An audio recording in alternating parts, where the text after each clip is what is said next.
Hello நண்பர்களே, உங்க எல்லாரையும் ஜோ டாக் சேனலுக்கு வரவேற்கிறேன். காயத்ரிக்கு மிஞ்சிய மந்திரமும் இல்லை, ஏகாதசிக்கு மிஞ்சிய விரதமும் இல்லை என்பது ஆன்றோர் வாக்கு.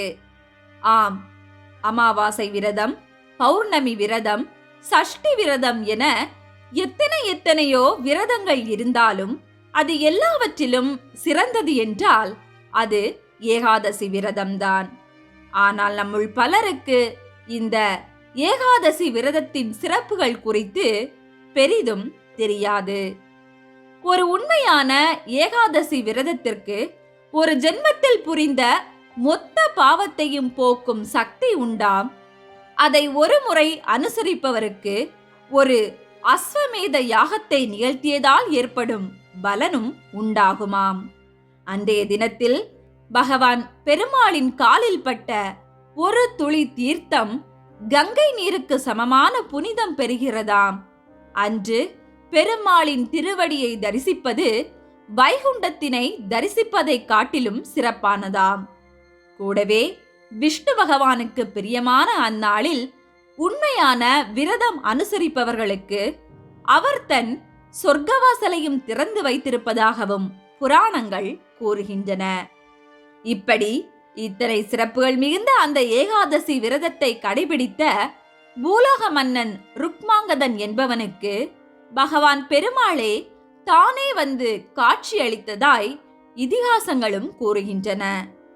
அப்படி பெருமாளின் தரிசனத்தை பெற்ற அந்த ருக்மாங்கதன் எனும் மன்னன் யார், அவன் எதனால் கடவுளையே காணும் பாக்கியம் பெற்றான் என்பது குறித்தான புராண கதையை நாம இன்னைக்கு இந்த பதிவுல கேட்கலாம். வாங்க வீடியோக்குள்ள போகலாம். சூரிய குலத்தில் இஷ்வாகு வம்சத்தை சேர்ந்த ருக்மாங்கதன் எனும் மன்னன் ஒருவர் விதர்ப்ப நாட்டை ஆண்டு வந்தார். நெறி தவறாது ஆட்சி புரிந்த அம்மன்னனின் பட்டத்து ராணியின் பெயர் சந்தியாவாளி, அவர்களின் மகனின் பெயர் தர்மாங்கதன். அரசாட்சியையே அருளாட்சி போன்று நடத்தும் மன்னன் ருக்மாங்கதனின் அந்த காலத்தில் அவனின் விதர்ப்ப நாடு சென்னல் விளையும் செழிப்பான பூமியாயிருந்தது. நாடு முழுக்க தேன் சிந்தும் பூக்களை கொண்ட நந்தவன சோலைகளும் ஏராளமாயிருந்தன. இயற்கை வளம் மட்டுமல்லாது செல்வ வளமும் அங்கு அதிகமாயிருந்தது. குடிசைகளே இல்லாத நாடாய் மக்கள் அனைவரும் மாட மாளிகையில் வசிக்க போட்டி பொறாமையின்றி இன்பம் மட்டுமே பொங்கி வழியும் நாடாய் அவன் தேசம் இருந்தது.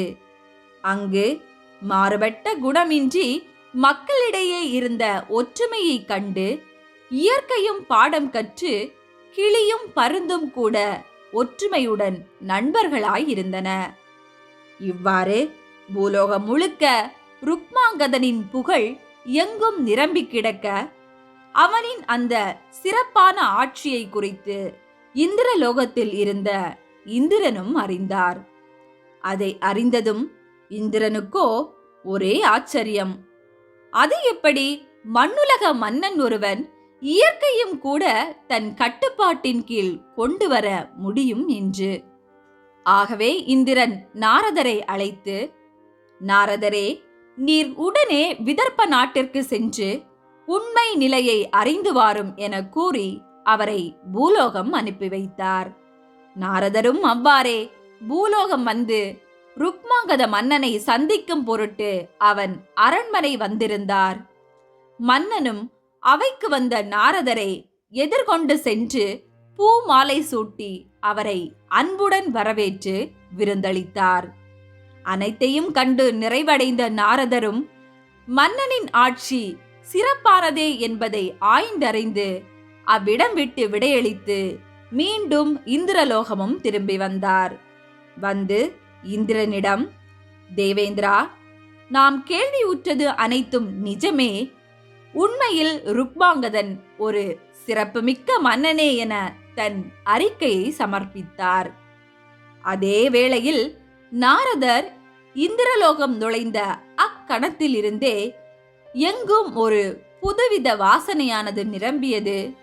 மனமயக்கும் அந்த நறுமணத்தை நுகர்ந்து இந்திரன் உட்பட தேவர்கள் அனைவரும் கிறங்கி போய் இருந்தனர். எங்கிருந்து இவ்வாசனை வருகிறது, யாரிடமிருந்து இவ்வாசனை வருகிறது என அனைவரும் தேட, இறுதியில் அது நாரதர் தன் கழுத்தில் சூடியிருந்த பூ மாலையிலிருந்தே வருகிறது என அனைவரும் கண்டறிந்தனர். ஆம், அது ருக்மாங்கத மன்னனின் அவைக்கு வந்த நாரதருக்கு வரவேற்பின் போது மன்னர் சூடிய அரண்மனை நந்தவனத்தில் இருந்து பறிக்கப்பட்ட மலர்களால் ஆன பூமாலையது.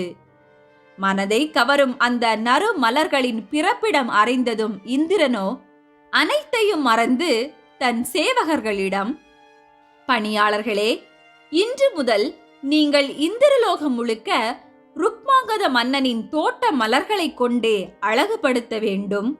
இனி இறைவனை துதிக்கவும் அவன் நாட்டு மலர்களையே பயன்படுத்த வேண்டும் என புது ஆணை ஒன்றினை பிறப்பித்தார். தேவலோக சேவகர்களும் அவ்வாறே இந்திரலோகத்தில் தேவேந்திரனின் அந்த உத்தரவை ஏற்று அன்று முதல் ஆகாய மார்க்கமாய் சென்று ருக்மாங்கத மன்னனின் அரண்மனையில் இருந்து மலர்களை பறிக்க ஆரம்பித்தனர். அதுவும் அதிகாலையிலேயே வந்து பூக்களை பறித்து அதை கொண்டே தேவலோகம் முழுக்க அழகும் படுத்தினர். கண்ணிற்கு புலப்படாத தேவலோக பணியாளர்களால் இது பல நாட்களாய் தொடர்ந்தது. அதே வேளையில் மன்னனின் அரண்மனையிலோ தோட்ட காவலர்கள் நந்தவனத்தில் பூக்கள் குறைவதை கண்டறிந்தனர். மலர்கள் குறைய காரணம் மலர் பருவம் முடிந்து போனதால் அல்ல, தினம்தோறும் பூக்களை யாரோ திருடிச் செல்வதால் தான் என நினைத்தனர். காவலும் கட்டுப்பாடுகளும் அதிகமான போதிலும் யார் திருடுவது என்பதை அவர்களால் கண்டறிய இயலவில்லை. இதனால் தோட்ட கண்காணிப்பாளர் மன்னரிடம் இதை தெரிவிக்க, மன்னனும் நம் நாட்டில் இதுவரை புரியாத திருட்டு எனும் இத்தீச்செயலை யார் இப்போது புதிதாய் ஆரம்பித்தது என வருத்தம் கொண்டார். மேலும் அவர் அதிக காவலை ஏற்படுத்திய போதிலும் அங்கு பூக்கள் திருடப்படுவது குறைந்தபாடு இல்லை. இதனால் வருந்திய மன்னர் இறுதியில் ஒரு தவசீலரிடம் சென்று தன் நிலைமையை கூற, அதற்கு அந்த முனியோ தன் ஞானத்தால் நிகழ்ந்ததை அறிந்து மன்னரிடம், மன்னா, உன் தோட்டத்தில் கொம்மட்டி விதைகளை தூவு, அவை கொடியாய் படரும். கொடி வளர்ந்ததும் காய்ந்த கத்தரி பூண்டு செடிகளை பற்றவிடு, அவை புகையை பரப்பும். இவற்றை பயன்படுத்தி விரைவில் உன் மலர்களை பறிப்பது யார் என்பதை நீ கண்டறிவாய் என்று கூறி புன்னகைத்தார். மன்னனும் அவ்வாறே அடுத்த நாளே தன் தோட்டம் முழுக்க கொம்மட்டி விதைகளை தூவினான். நாட்கள் செல்ல அவை முளைவிட்டன, கொடியாய் படர்ந்தன, நந்தவன மரங்களிலும் செடிகளிலும் பரவ துவங்கின. பின் திட்டமிட்டபடியே ஒரு நாள் காலை வேளையில் காவலர்கள் கத்தரி பூண்டு செடிகளை பற்றி எரியவிட அதனால் புகை மூட்டம் மேலெழும்ப இறுதியில் பூக்களை திருடும் திருடர்களை கண்டறிந்தனர் காவலர்கள். ஆம், கொம்மட்டி விதையின் வள்ளிகள் காலையில் பூக்களை பறிக்க வந்த இந்திரலோகத்தின் பணியாளர்கள் ஒரு சிலரின் கால்களை பற்றியது. கூடவே அவர்கள் எப்படியேனும் தாங்கள் வந்த ஆகாய விமானத்தை பிடித்து விடலாம் என புறப்பட முயன்றபோது கத்தரி பூண்டு செடிகள் பற்றியதால் ஏற்பட்ட புகை மூட்டத்தால் அவர்கள் வந்த விமானமும் மறைக்கப்பட்டது. இறுதியில் குறித்த நேரத்தில் ஆகாய விமானம் புறப்பட ஒரு சில தேவலோக பணியாளர்கள் மட்டும் மன்னனின் தோட்டத்தில் சிக்கிக் கொண்டனர். விவரம் அறிந்தான் ருக்மாங்கதன். விரைந்தான் தோட்டத்திற்கு. ஆனால் அங்கே அவன் கண்ட காட்சியானது அவனை திடுக்கிட செய்தது. ஆம், பூலோக வாசிகளுக்கு மிஞ்சிய தேவலோக வாசிகளா நம் தோட்டத்திற்கு வந்து போயினர் என்பதை கண்டதும் அதிர்ந்தான் ருக்மாங்கதன். வாயடைத்து நின்ற அவனை கண்டதும் தேவலோக வாசிகள், மன்னா, நாங்கள் தேவலோகத்தை சேர்ந்தவர்கள். விஷ்ணு பூஜைக்காக இந்திரனின் கட்டளையை ஏற்றே நாங்கள் இங்கிருந்து தினமும் மலர்களை பறித்துச் செல்கிறோம். ஆனால் இன்று எங்களின் காலில் இக்கொடி சுற்றியதால் குறித்த நேரத்தில் புறப்படும் எங்களின் விமானத்தை எங்களால் பிடிக்க இயலவில்லை, இங்கேயே சிக்கிக் கொண்டோம் என கவலை மேலிட கூறினர். ருக்மாங்கதனோ அதை கேட்டதும் நிலைகுலைந்தான். விஷ்ணுவின் பக்தனான அவன், என் இறைவனுக்கா என் வீட்டு மலர்கள் போகின்றன, இதை அறியாமல் நான் தடுத்து தவறிழைத்து விட்டேனே என வருந்தினான். மேலும் தேவலோக பணியாளர்களான அவர்களின் பணியை செய்ய விடாமல் தடுத்து மூடனாகி பெரும் பாவமிழைத்து விட்டேனே என கலங்கினான் மன்னன். ஆகவே அவன் அவர்களிடம், மேல்மக்களே, என்னை மன்னித்து விடுங்கள், நான் தவறிழைத்து விட்டேன். நான் என்ன செய்தால் மீண்டும் நீங்கள் தேவலோகம் செல்லலாம்? என் தவற்றிற்கு நான் என்ன பிராயச்சித்தம் செய்வது என நீங்களே கூறுங்கள் என்று வேண்டி தலைகுனிந்தான். அதற்கு அந்த தேவலோகத்தினரோ, ஒரே ஒரு பிராயச்சித்தம்தான் உண்டு மன்னா. ஏகாதசி தினத்தில் விரதம் இருந்த ஒருவர் அந்த விரதத்தின் பலனை எங்களுக்கு தானமாக தந்தால் நாங்கள் தேவலோகம் செல்ல முடியும் என்றனர். ருக்மாங்கதனோ அதை கேட்டதும் குழம்பி போனான். அப்படி ஒரு விரதத்தை அவன் அப்போது வரை கேள்விப்பட்டதே இல்லை. இருந்தும் அவன் தன் நாட்டில் அதை பற்றி விசாரிக்க தொடங்கினான். இறுதியில் அரண்மனையை சேர்ந்த சமையற்கார பெண் ஒருவள் மட்டும் அன்று அது ஏகாதசி தினமென்று தெரியாமலேயே சமையல் சரியில்லை என உண்ணாமல் இருந்திருந்தாள். அதனால் அவளே அறியாமல் அவளுக்கு அன்று ஏகாதசி விரத பலன் கிடைத்திருந்தது. மகிழ்ந்தான் மன்னன். அவ்வாறே அவள் தன் விரத பலனை அன்று தோட்டத்தில் அகப்பட்ட தேவலோக பணியாளர்களுக்கு அளிக்க அவர்களும் மண்ணுலகம் விட்டு விண்ணுலகம் சென்றனர். மகிழ்ந்தான் ருக்மாங்கதன். அன்று முதல் மன்னனின் மனதில் ஏகாதசி விரதம் பெரும் மாற்றத்தை ஏற்படுத்தியது. ஆம், அந்த ஏகாதசி விரத பலனின் முழு சக்தியையும் நேரில் கண்ட மன்னன் தானும் அதை தன் வாழ்வில் கடைபிடிக்க விரும்பினான். அதோடு மட்டுமல்லாது தன் நாட்டு மக்களும் அதை கடைபிடித்தே ஆக வேண்டும் என்றும் விரும்பினான். ஆகவே ருக்மாங்கதன் விதர்ப்ப நாடு முழுக்க அடுத்து வரும் ஏகாதசி தினத்தின் முந்தைய நாளில் யானை மீதேறி தானே சென்று மக்கள் மத்தியில், நாளை 8 வயது முதல் 80 வயதுடையோர் வரை ஏகாதசி விரதத்தை கடைபிடிக்க வேண்டும், அது நம் வாழ்வில் நன்மையை பயக்கும், ஒரு முறை ஒரு தடவை பக்தியுடன் பெருமாளை நினைத்து ஏகாதசி விரதம் அனுசரித்தால் அவர்கள் ஒரு யாக வேள்வியையே நடத்திய அருளை பெறுவர் என ஏகாதசி விரத சிறப்பை குறித்து அவர்களிடம் பறைசாற்றினான். அவ்வாறே மக்களும் ஏகாதசி விரதத்தின் சிறப்பை அறிந்து முழு உள்ளத்துடன் தூய்மை கொண்டு அந்த விரதத்தை கடைபிடித்தனர். அப்படியே அது ஒவ்வொரு ஏகாதசி தினத்திற்கும் தொடர்ந்தது. மக்களும் உறுதியுடன் அதை பின்பற்றினர். விதர்ப்ப நாட்டிலே மக்களும் சரி மன்னனும் சரி ஒரு முறை கூட அந்த விரதத்தை அனுசரிப்பதில் தவறவே இல்லை. இதனால் விதர்ப்ப நாடு முழுக்க பெரும் மாற்றம் ஏற்பட்டது. மக்களிடையே முன்பை காட்டிலும் அதிக அன்பும், எண்ணங்களில் தூய்மையும், செயல்களில் நேர்மையும் கூடின. செழுமையும் வளமையும் பொங்க அனைவரும் அங்கு ஆனந்தமாய் வாழ்ந்தனர். மேலும் இன்னும் கூடுதலாய் அவர்கள் ஒரு நாள் மேற்கொள்ளும் ஏகாதசி விரதத்திற்கு ஈடாய் ஒரு வேள்வியையே நடத்தியதால் ஏற்படும் பலனை பெற்றனர். இவ்வாறு தொடர்ந்து ஏகாதசி விரதத்தை கடைபிடித்த விதர்ப்ப தேசத்தினர் இறுதியில் தாங்கள் பெற்ற அந்த புண்ணிய பலனால் இறந்த பின்னர் யமலோகம் செல்ல வேண்டிய அவசியமின்றி நேரே சொர்க்கத்திற்கே செல்ல வேண்டிய நிலையும் உருவானது. இதனால் யமதர்மராஜனுக்கும் வேலைப்பளு குறைந்தது. பாவங்களை கணக்கெடுக்கும் சித்திரகுப்தருக்கும் எழுதுகோலின் மசி காய்ந்து போய் அவரின் ஏடும் மக்கிப் போக ஆரம்பித்தது. அதே சமயம் வைகுண்டத்திலோ அதிக ஆன்மாக்கள் குவிய அவ்விடம் ஒரே கலகலப்பாய் மாறியது. சொர்க்கம் மற்றும் யமலோகத்தில் ஏற்பட்ட இந்த மாறுதலை நாரதர் மூலம் அறிந்தார் இந்திரன். எவர் ஒருவரின் புகழ் விண்ணுலகம் வரை எட்டுகிறதோ அவரால் தன் பதவிக்கு ஆபத்து வந்துவிடுமோ என எப்போதும் போல பொறாமை கொண்டார் இந்திரன். ஆகவே அவர் கோபம் பொங்க நாரதரை அழைத்து கொண்டு பிரம்மரிடம் சென்று, அனைத்துலகையும் படைப்பவரே பிரம்மா, இங்கு மிகப்பெரிய அநியாயம் ஒன்று நடக்கிறது.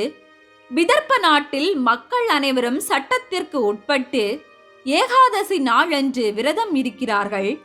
அதில் அநியாயம் புரியும் பலர் பல நாள் பாவம் புரிந்துவிட்டு இந்த ஒரு நாளில் மட்டும் விரதம் அனுசரிப்பதால் தங்கள் பாவ பலன் கழிந்து புண்ணியம் பெற்றவர்களாய் இறுதியில் சொர்க்கத்திலும் வந்து அடைந்து விடுகின்றனர். இது எந்த வகையில் நியாயம்? இப்படி பாவிகள் எல்லாம் ஒரு நாள் மட்டும் செய்த புண்ணியத்தால் வைகுண்டம் வந்தால் யமலோகத்தில் இருக்கும் யமனுக்கு என்ன வேலை? ஆகவே அந்நாட்டினர் விரதம் இருப்பதை தாங்களே தடுக்க வேண்டும் என பிரம்மரிடம் கேட்டார் இந்திரன். இந்திரனின் அவ்வார்த்தைகளை கேட்ட பிரம்மரோ அதிர்ந்து போய், என்னது, ஏகாதசி விரதத்தை நான் தடுப்பதா? விஷ்ணு பகவானுக்கு உகந்த நாளான அன்று விரதம் இருக்கும் அவர்களின் பக்தர்களுக்கு நான் இடையூறு செய்வதா? முடியாது இந்திரா. உனது இந்த திட்டத்தை மட்டும் அவர் அறிந்தால் அவரின் கோபத்திற்கு நாம் அனைவரும் உள்ளாக நேரிடும் என கூறி மறுத்தார் பிரம்மர். ஆனால் பிரம்மரின் அப்பதிலை கேட்டும் இந்திரன் விடுவதாயில்லை. அவன் மீண்டும் பிரம்மரிடம், பிரம்மரே, நீர் நேரடியாக சென்று இதை தடுக்க வேண்டும் என்று நான் கூறவில்லை. நீர் எப்படியேனும் மன்னன் ருக்மாங்கதனை மட்டும் விரதத்தில் இருந்து பிறழச் செய்துவிடும். அப்படி செய்தால் அவனைத் தொடர்ந்து அவன் நாட்டு மக்களும் மாறிவிடுவார்கள் என சூட்சமமாய் கூறினார். கூடவே நாரதரும் இந்திரனின் அச்சொல்லை ஊக்குவிக்க இறுதியில் பிரம்மதேவரும் வேறு வழியில்லாமல் அதற்கு சம்மதம் கூறினார். நன்கு யோசித்த அவர் பெண் சபலத்தால் ருக்மாங்கதனை வீழச் செய்யலாம் என முடிவெடுத்து உள்ளத்தை மயக்கி கிறங்கடிக்கும் வகையில் அழகுடைய மோகினி எனும் பெண்ணை படைத்தார். படைத்த பின் அவர் அப்பெண்ணிடம், பெண்ணே, எப்படியேனும் நீ பூலோக மன்னன் ருக்மாங்கதனை மயக்கி அவனை உன் ஆசை வலையில் விழச் செய்து அவனின் ஏகாதசி விரதத்திற்கு இடையூறு ஏற்படுத்த வேண்டும் என கட்டளையிட்டு மோகினியை பூலோகம் அனுப்பினார். பேர் அழகு வாய்ந்த மோகினியும் அவ்வாறே ருக்மாங்கத மன்னனின் நாட்டிற்கு வந்தாள். மன்னன் வேட்டைக்கு செல்லும் கானகம் ஒன்றில் அவன் வரும் சமயம் பார்த்து மறைவிடத்தில் அமர்ந்து கொண்டு வீணை வாசிக்கவும் தொடங்கினாள். வேட்டைக்கு வந்த மன்னனும் அவளின் அந்த வீணா கானத்தில் மயங்கி இசை வந்த திசை நோக்கி நடந்தான். அங்கே அழகுடன் வீணை வாசித்த மோகினியை கண்டதும் அவளின் அழகிலும் இசையிலும் மயங்கினான். பொறுமை இழந்த அவன் அவளிடம், பெண்ணே, இந்நாட்டின் மன்னனாகிய நான் உன் அழகில் மயங்கி போனேன். நீ சம்மதித்தால் உன்னை நான் இன்றே மனம் புரியவும் தயாராய் உள்ளேன் என்றான். மோகினியும் உடனே, மன்னா, நான் பிரம்மனின் மகள். தங்களின் பெருமையை அறிந்து உம்மை காணும் பொருட்டே இக்கானகம் வந்தேன். இப்போது உங்களின் விருப்பப்படியே உங்களை மனம் புரியவும் நான் சம்மதிக்கிறேன். இருந்தும் ஒரே ஒரு நிபந்தனை, நான் விரும்பி கேட்பதை நீங்கள் மறு பேச்சின்றி எப்போதும் நிறைவேற்றி தருவேன் என மட்டும் வாக்களித்தால் நான் இப்போதே உம்முடன் அரண்மனை வந்து இல்லாளாய் வாழுவேன் என்றாள். மன்னனும் உடனே, அன்பே, சூரியகுல தோன்றலான நான் வாக்கு தவற மாட்டேன். உனக்கு வாக்களிக்கிறேன். நீ விரும்பி கேட்பதை நான் தர தவறேன் என உறுதியளித்தான். பின் அங்கேயே மோகினியை கந்தர்வ முறைப்படி திருமணமும் செய்து கொண்டான். அவ்வாறே மோகினியுடன் அரண்மனை திரும்பினான் மன்னன் ருக்மாங்கதன். அங்கே பட்டத்து ராணியான சந்தியாவளியும் இளவரசர் தர்மாங்கதனும் மன்னனின் மனம் கோணாமல் நடக்க வேண்டும் என விரும்பி மோகினியையும் தங்களுள் ஒருத்தியாய் அரண்மனை வரவேற்றனர். நாட்கள் சென்றது. மோகினி தன் திட்டப்படியே மன்னரை தன்னை விட்டு எங்கும் செல்லாமல் பார்த்து கொண்டாள்.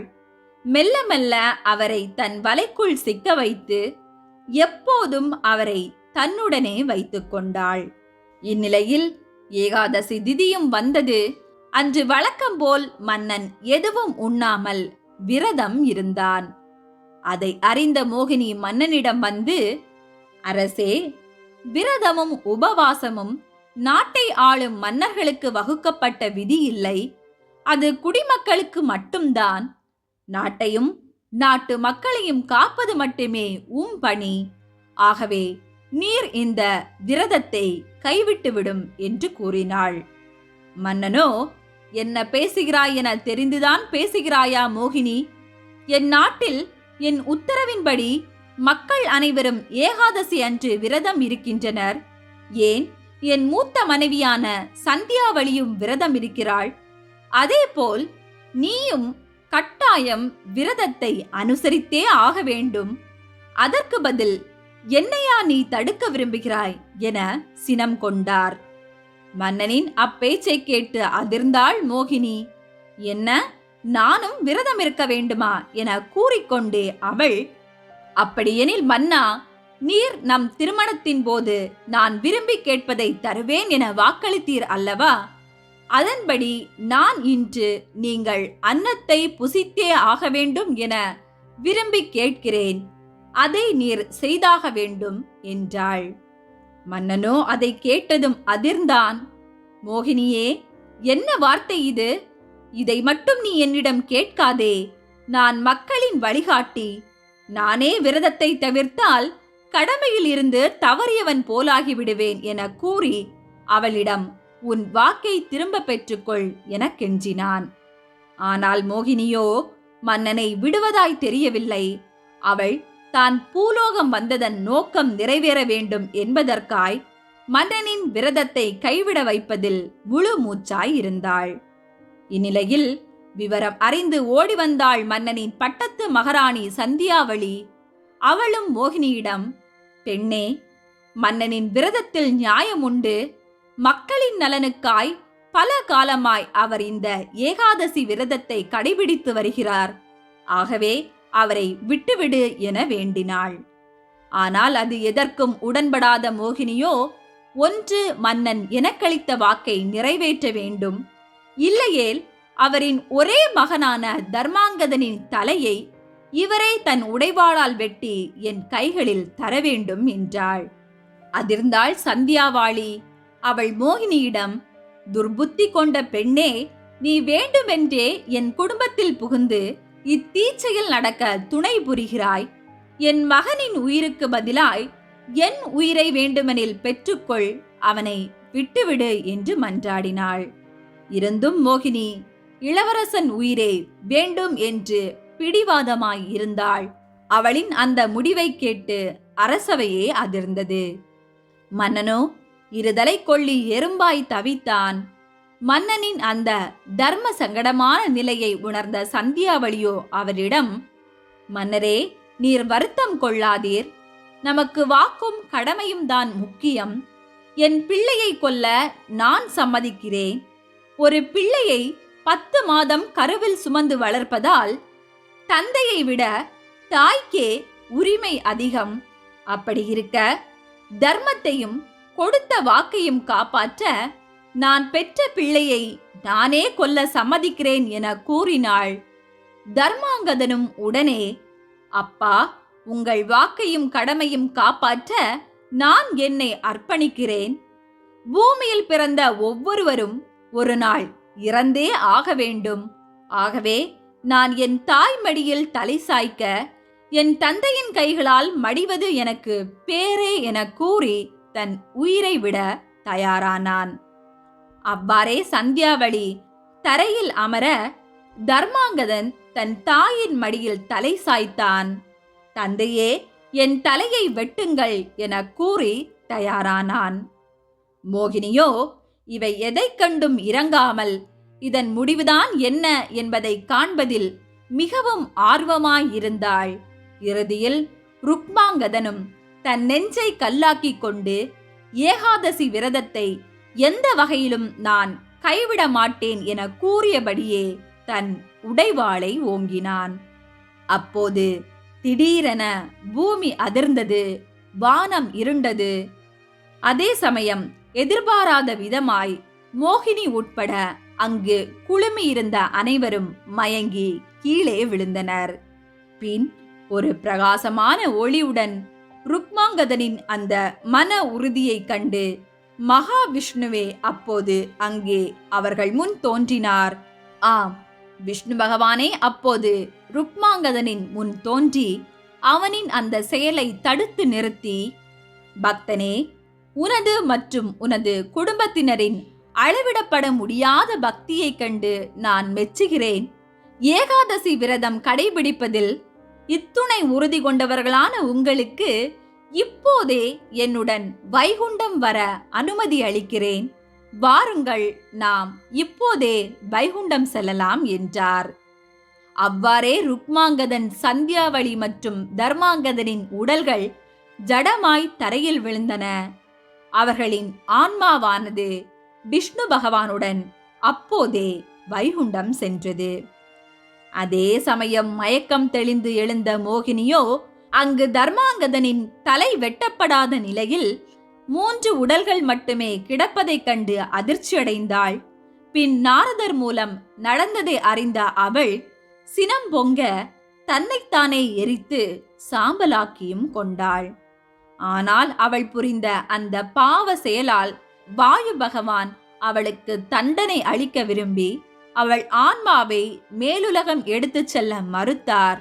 இறுதியில் பாதாளம், பூலோகம் என அமைதியின்றி எங்கும் அலைந்து திரிந்த அவளின் ஆன்மா மீது இரக்கம் கொண்ட பிரம்மரும் இந்திரரும் விஷ்ணு பகவானிடம், தாங்கள் ருக்மாங்கதனின் விரதத்தை கலைக்கவே மோகினியை பூலோகம் அனுப்பினோம் என தங்களின் தவற்றை ஒப்புக்கொண்டு அவரிடம் மன்னிப்பு கோரினர். இறுதியில் விஷ்ணு பகவானும் அவர்களை மன்னித்து மோகினிக்கு மறு உயிர் வழங்கி அவளை மேலோகம் அழைத்து கொண்டார். இதுவே பெருமாளின் அருளை பெற்ற ருக்மாங்கத மன்னனின் சரித்திரம். ஓகே நண்பர்களே, இந்த பதிவுல ஏகாதசி விரதம் குறித்தும் அந்த விரதத்தை மேற்கொள்வதால் கிடைத்த நன்மைகள் குறித்துமான ருக்மாங்கத மன்னனின் புராண சரித்திரம் பற்றி கேட்டோம். இந்த வீடியோ உங்களுக்கு பிடிச்சிருந்தனா லைக் பண்ணுங்க, மறக்காம ஜோ டாக் சேனலுக்கு சப்ஸ்கிரைப் பண்ணுங்க.